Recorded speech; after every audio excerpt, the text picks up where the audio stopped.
What are investors missing right Good now? morning. I think the focus has been too much on the near-term prints on inflation. So if you look at the April CPI print, there was obviously a very large impact from base effects. The same is going to be true for the May print. And the further out you go from that, the base effects will start to fade.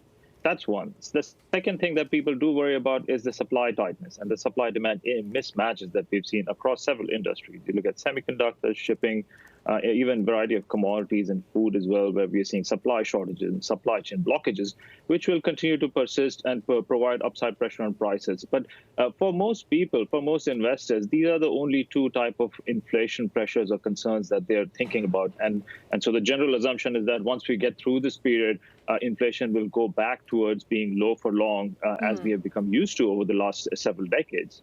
But the problem is that policy structure is changing. And this is where I think investors aren't yet fully grasping the reality that the way we do fiscal policy has changed. You can already see this in the numbers. And monetary policy, policymakers have committed to accepting a higher level of inflation, higher volatility in inflation. And as that happens, you will see inflation moving structurally higher. I don't think this is in the prices yet.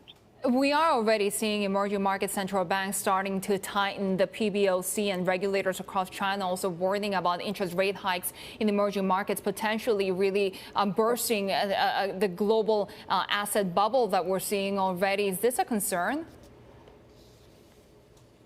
So I think these are two separate issues, I would say. Like when you think about the long-term acceptance of inflation and fiscal policy generating inflation, this is really something that will start to become evident later this year and perhaps into next year. Whereas what we're talking about in terms of managing overheating in the economy or certain parts of the economy as we recover from COVID, and we are seeing certain supply blockages causing price pressures, that management of the cycle from emerging market central banks, that's a more of a near-term issue. So we will see that tightening coming through, and I don't think that we will see a significant degree of tightening from central banks. That's not what we're forecasting. So from a market perspective, we are generally not very focused on these policy adjustments in the near term. What about regulatory adjustments, particularly pertaining to the rally that we see in China, right? Mixo, I want to throw up this chart, taking a look at the CSI 300 having its best week since resuming trading in the year of the ox. We're seeing buy signals are being raised when it comes to the Shanghai Comp, and northbound flows are coming back as well. Is there fully priced in the situation when it comes to regulatory overhang? So in China, China markets, both A-shares and offshore markets, have underperformed the broader region for since mid-February, really, like you say, since the beginning of the Chinese New Year. And that's been a combination of the fact that there's been credit tightening, there's been regulatory tightening, particularly within the internet space, and more recently within commodities as well.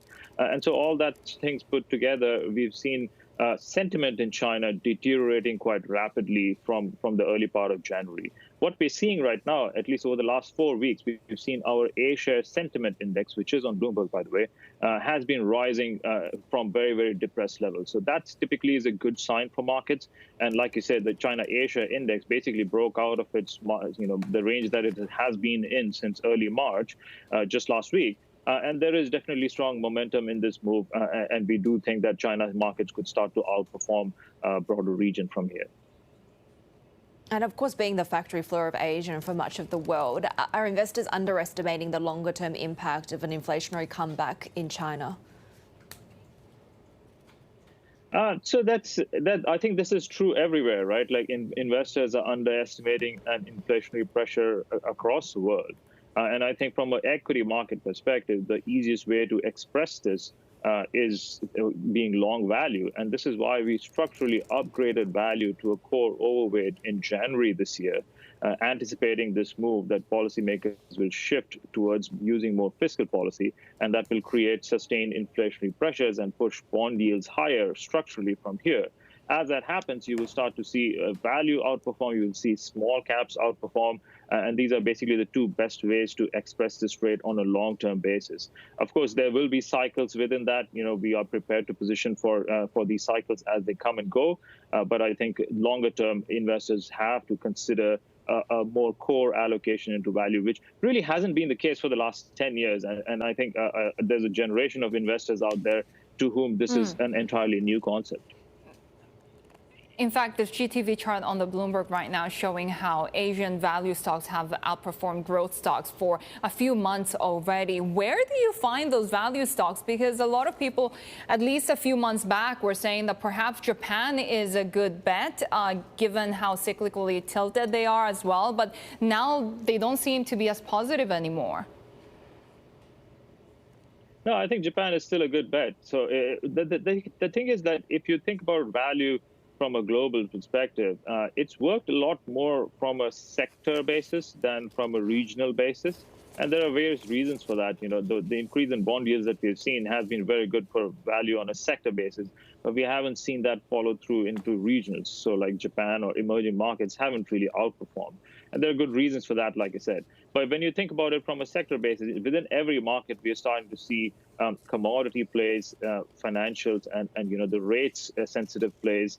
We're starting to see reopening plays, as well as some of the laggards of the previous couple of years of rally and growth stocks.